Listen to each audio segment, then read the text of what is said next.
ചങ്ങായി vlog. Hi friends, welcome to Changayi vlog. ഇന്ന് നമ്മൾ ഈ വീഡിയോയിൽ പഠിക്കാൻ പോകുന്നത് 3ാം class Malayalam second term exam questions ആണ്. എങ്ങനെയാണ് ക്വസ്റ്റ്യൻസ് വരുന്നത്, ആൻസർ എങ്ങനെയാണ് എഴുതേണ്ടത് എന്നാണ് നമ്മൾ ഈ വീഡിയോയിൽ പറയാൻ പോകുന്നത്. മലയാളത്തിൽ 6 ക്വസ്റ്റ്യൻസ് ആണ് ഉണ്ടാവുക. ഒന്നാമത്തെ ക്വസ്റ്റ്യന് എല്ലാവരും നിർബന്ധമായും ആൻസർ എഴുതണം.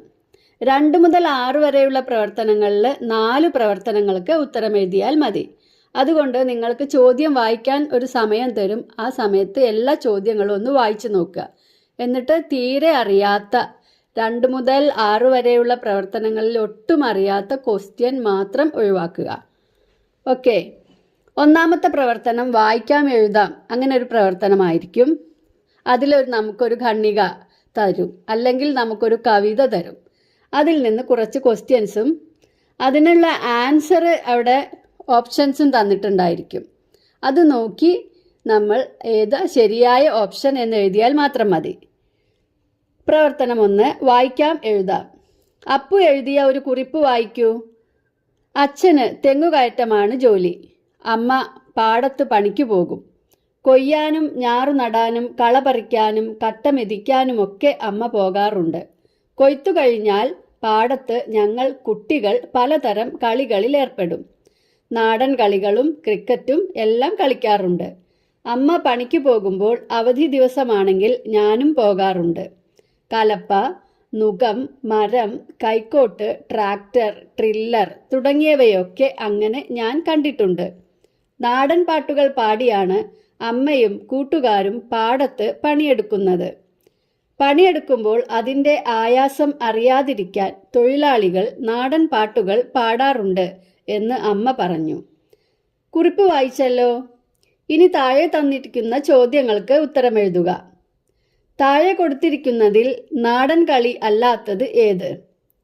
അക്കുകളി, ക്രിക്കറ്റ്, തലപ്പന്തുകളി, അമ്മാനക്കളി. ഏതാണ്?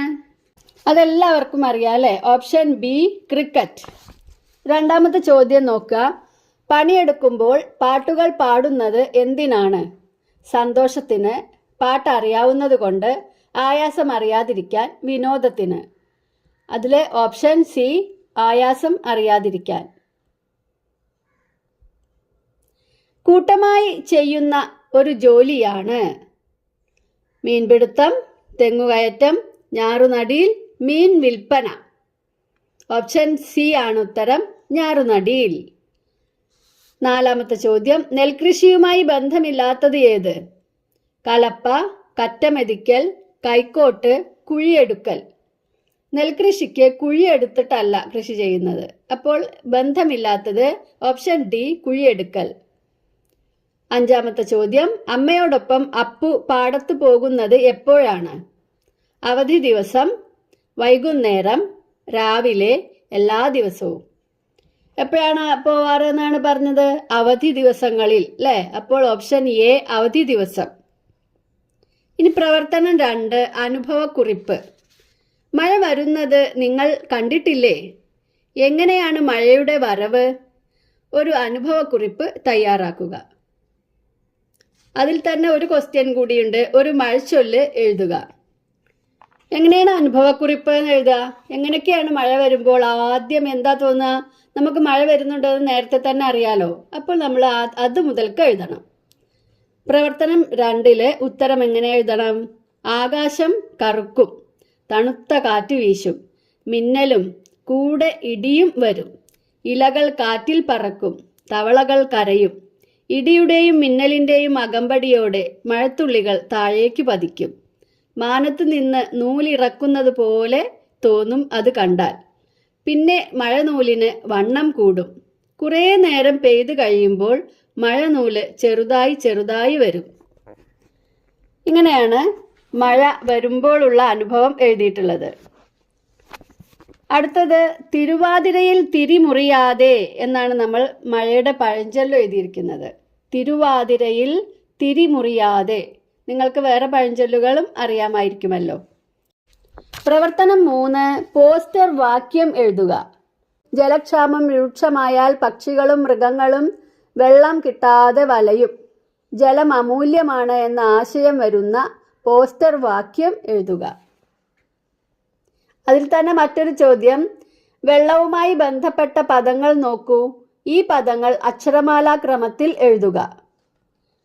അപ്പം നമുക്ക് ആദ്യം പോസ്റ്റർ വാക്യം എഴുതാം. ഇതിൽ നമ്മളോട് പറഞ്ഞു ജലം അമൂല്യമാണ്. ഇത് നമ്മുടെ ഒരു പോസ്റ്റർ വാക്യം തന്നെയാണ്. അതന്നെ എഴുതാൻ പറ്റില്ലല്ലോ. അപ്പോൾ ഓരോ തുള്ളി ജലവും പ്രകൃതിയുടെ വരദാനമാണ്. ജലം പാഴാക്കരുതേ. അല്ലെങ്കിൽ വെള്ളം അമൂല്യമാണ്, അത് പാഴാക്കരുതേ. അങ്ങനെയും എഴുതാം. ഇനി അടുത്തതായിട്ട് തന്നിട്ടുള്ള വാക്കുകൾ അക്ഷരമാലാക്രമത്തിൽ എഴുതുക. അക്ഷരമാലാക്രമം അറിയാലോ. അ ആ ഇ ഈ അങ്ങനെ അം ആ വരെ, പിന്നെ ക ഖ ഗ ഘ ങ അതും റ വരെ. അപ്പോൾ നമ്മൾ ഇവിടെ തന്നിട്ടുള്ളത് വെള്ളം, ജലം, തോയം, സലിലം. ഇതിൽ അ ആ ഇ ഈ എന്നുള്ളതിലത്തെ ഏതെങ്കിലും ഉണ്ടോ? ഇല്ല അല്ലേ. അ ആ ഇ ഈ സ്വരാക്ഷരങ്ങളൊന്നും തന്നെ തന്നിട്ടില്ല. ക ഖ ഗ ഘ ങ ച ഛ ജ ജ ഞ അല്ലേ. ജ ആണ് അതിൽ ആദ്യം തുടങ്ങിയിട്ടുള്ളത്, ജലം. അത് കഴിയുമ്പോൾ ത ഥ ദ ധ ന എന്നുള്ളതിലത്തെ തായുണ്ട്, തോയം. പിന്നെ അവസാനമാണ് യാ ര ല വ വരുന്നത്. അപ്പോൾ വ, വെള്ളം. പിന്നെ ഏറ്റവും അവസാനമാണ് ഷ സ ഹ ള ഴ റ. അപ്പം സ എന്നുള്ളത് സലിലം. അപ്പം എങ്ങനെയാണ് ഓർഡർ? എങ്ങനെയാണ്? ജലം, തോയം, വെള്ളം, സലിലം. ഈ 3 പദങ്ങളും വെള്ളത്തിൻ്റെ മറ്റു പദങ്ങളാണ്, പകരം പദങ്ങളാണ്. പ്രവർത്തനം 4, ഡയറി കുറിപ്പ്. ഇങ്കായിയെയും ഡങ്കായിയെയും കണ്ട ദിവസം ഉണ്ണിക്കുട്ടൻ ഡയറിയിൽ എന്തൊക്കെയാവും കുറിച്ചിട്ടുണ്ടാവുക? എഴുതൂ. മംഗലാപുരത്ത് മാമൻ്റെ വീട്ടിൽ പോയിട്ട് വരുന്ന വഴി ട്രെയിനിൽ വെച്ച് 2 കൂട്ടുകാരെ കിട്ടി. ഉണ്ട കണ്ണും വാലും നീണ്ട ചെവിയും എല്ലാമുള്ള കൂട്ടുകാർ. മുടിയൊക്കെ നീണ്ട് വേറെ ഏതോ ഗ്രഹത്തിൽ നിന്ന് വന്നതാ. ഡങ്കായി, ഇങ്കായി എന്നാണ് അവരുടെ പേര്. അവരെ കണ്ട് ട്രെയിനിലുള്ള പോലീസുകാർ വരെ പേടിച്ച് ബോധം കെട്ടു. എനിക്ക് അവരെ കണ്ടിട്ട് ഒരു പേടിയും തോന്നിയില്ല. മാണ്ടായി ആണെന്നാ ഞാൻ ആദ്യം ഓർത്തത്. അവരെ കോഴിക്കോട്ട് ഇറക്കി വിട്ടു. അവർക്ക് നല്ല നീണ്ട മുടിയാണ്. അത് വെട്ടാനുള്ള സ്ഥലം അന്വേഷിച്ചാണ് അവർ വന്നത്. മുടിയൊക്കെ വെട്ടി അവർ കോഴിക്കോട്ട് തന്നെ ഉണ്ടാവും. നാളെ ഞാൻ പോയി അവരെ കാണും. ഇങ്ങനെയായിരിക്കും ഉണ്ണിക്കുട്ടൻ്റെ അന്നത്തെ ദിവസത്തെ ഡയറി. അടുത്തതായിട്ട് പ്രവർത്തനം 5, കവിത പൂർത്തിയാക്കാം. കവിതാരചനാ മത്സരത്തിൽ പങ്കെടുത്ത അപ്പുവിന് കിട്ടിയ വിഷയമാണ് മഴ. മഴയെക്കുറിച്ച് ഒരു കവിത നിങ്ങളും എഴുതി നോക്കൂ. ചന്നം പിന്നം പെയ്ത മഴ. ഇവിടെ ഒരു കവിത കൊടുക്കാം.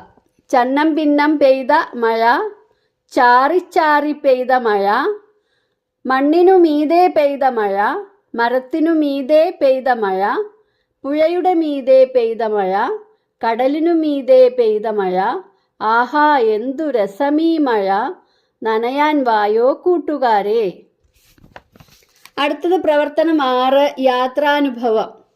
നിങ്ങൾ നടത്തിയ യാത്രയിലെ മറക്കാനാകാത്ത ഒരു അനുഭവം എഴുതൂ. പ്രവർത്തനം 6, യാത്രാനുഭവം. അമ്മയുടെ വീടായ മാങ്കുന്നിലേക്ക് അമ്മയോടൊപ്പം ബസ്സിലാണ് പോയത്. ബസ് സ്റ്റാൻഡിൽ നിന്നപ്പോൾ ധാരാളം ആളുകളെ കണ്ടു. അതിലൊരാൾ പെട്ടെന്ന് എൻ്റെ ശ്രദ്ധയിൽപ്പെട്ടു. ഒരു ലോട്ടറി കച്ചവടക്കാരനായിരുന്നു അത്. 2 കാലുകൾക്കും സ്വാധീനമില്ല. നിലത്തുകൂടി നിരങ്ങി നീങ്ങി ലോട്ടറി വിൽക്കുന്നു. എനിക്കത് കണ്ടപ്പോൾ സങ്കടം തോന്നി.